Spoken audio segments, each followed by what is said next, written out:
Juste avant que la vidéo commence, je tiens à dire que c'est la première vidéo sur PC et surtout une vidéo tuto sur Roblox Studio.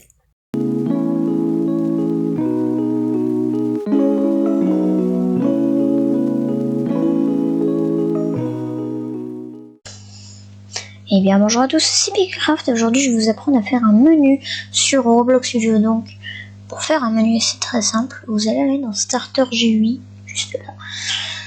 Et puis vous allez cliquer sur le plus pour ajouter un Screen GUI. Le Screen GUI en gros c'est ton écran. Screen GUI tout là. Ensuite Screen GUI vous allez ajouter une frame. Et cette frame, elle sera là. Je vous déconseille de bouger la frame avec ça, parce qu'après c'est un peu déréglé, c'est un peu tout pété. Je préfère bouger avec ça directement dans les propriétés et mettre par exemple tout l'écran, donc qui est 1 sur 1. Ensuite, ce qu'on va faire c'est qu'on va, tout en haut de la frame, background, on va mettre à 1, background transparency. Après, on va aller là, on va mettre text button. Le bouton, on peut le placer comme ça un peu. Voilà, un peu. Le bouton, il est là. On va pouvoir changer un peu le bouton. Mettre par exemple sur le bouton, donc là ça se passe ici. Allez, on va mettre quoi? On va mettre 8 corners pour que les coins soient arrondis. Et je vais mettre ça en 1. Donc voilà, ça fait un bouton avec des coins bien arrondis. Ensuite, je vais aussi mettre, je vais mettre 8 strokes qui rajoute du coup des, là ça rajoute sur le texte, mais il faut aller sur stroke, contextuel, border, et du coup ça rajoute autour et pas sur le texte.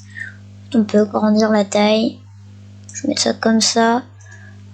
Ensuite, dans les propriétés, je vais descendre, changer la couleur de fond, je vais mettre genre mettre en bleu comme ça, allez. Donc là on a un bouton. Sur le bouton, parce que c'est un text button, donc il y a du texte. Donc là je vais descendre tout en bas vers là où il y a le texte. Et c'est donc, je vais changer, je vais mettre ça en gras. Je vais mettre text scaled pour que ça prenne tout le bouton. Et je vais mettre par exemple play. Et ça, je peux aussi changer la police d'écriture. Par exemple, moi, l'une de mes préférées, c'est la police d'écriture Fredoka One. C'est elle.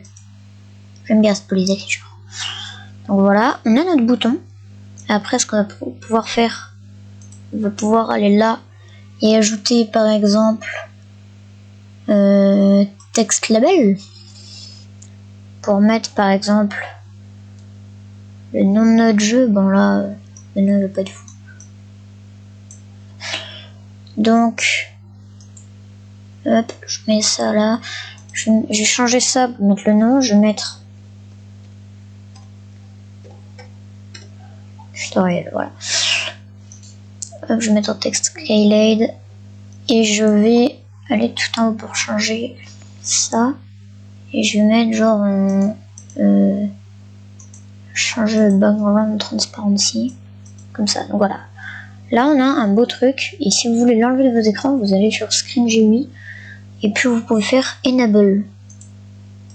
Et ça aussi il faut l'activer. N'oubliez pas d'activer Ignore GUI Nest parce que sinon votre menu sera un peu décalé de comment vous l'avez fait en vérité.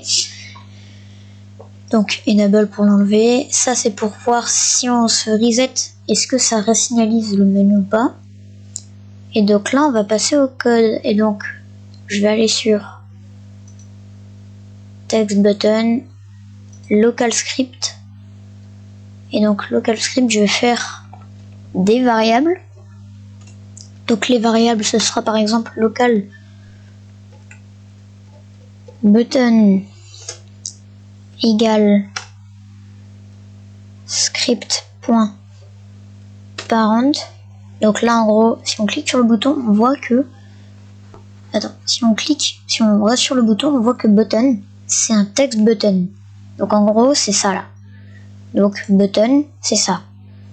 Ensuite, on peut faire autre chose. Par exemple, local, je vais appeler ça, je sais pas, screen, égale script.parent.parent.parent, et donc là screen, et ben c'est le screen GUI, donc c'est ça. Et par exemple, donc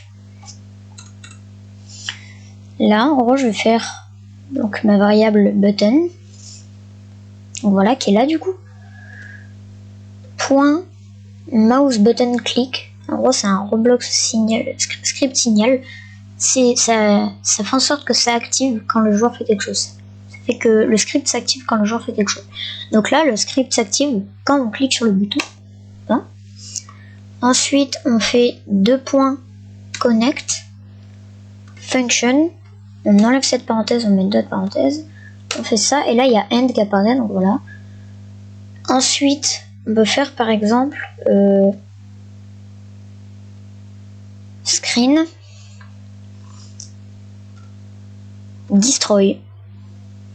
Et donc là par exemple ce que ça va faire, c'est que ça va détruire l'écran, ça va détruire tout ça quand on va quand on va cliquer sur le bouton, ça va détruire le truc en gros.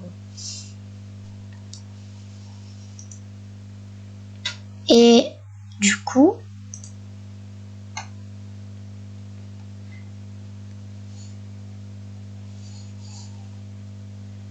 donc là on va faire le test.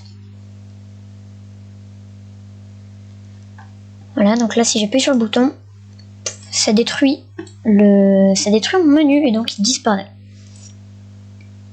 Et sinon on peut faire encore autre chose, parce que là du coup mon menu il est entièrement détruit, c'est-à-dire qu'on peut pas le réafficher. Donc ce que je trouve plus pratique que détruire le menu, après il y a des gens qui détruisent le menu mais ils le clonent et du coup après ils le remettent et tout. Donc on va faire screen, et là on va faire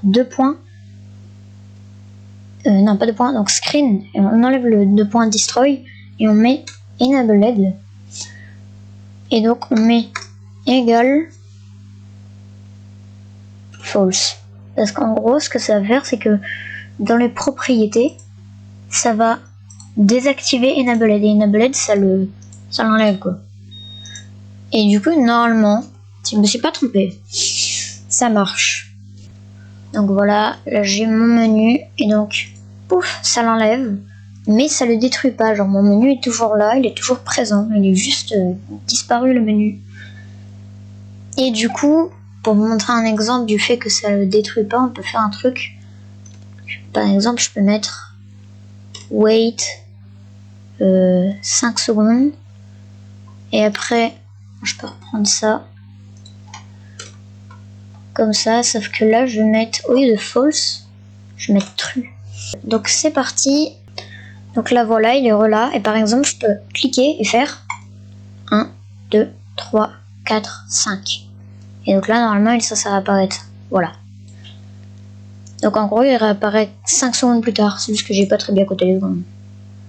Donc bah là c'est bon.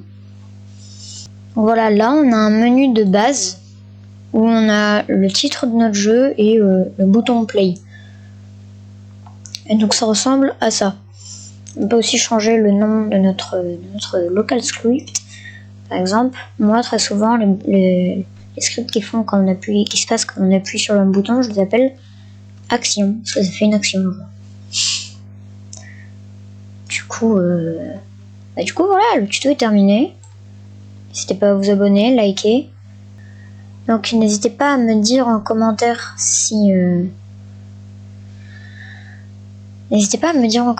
vous avez des soucis avec le script. De toute façon il sera dans la description. Mais si vous avez des soucis, sachez que j'aimerais bien vous aider à répondre du coup aux soucis. Et du coup je suis là pour vous aider à faire votre jeu. Vous pouvez prendre exemple sur ce tuto, apprendre avec ce tuto, et j'en ferai d'autres. Sur ce, au revoir, c'était Picacraft, bye bye.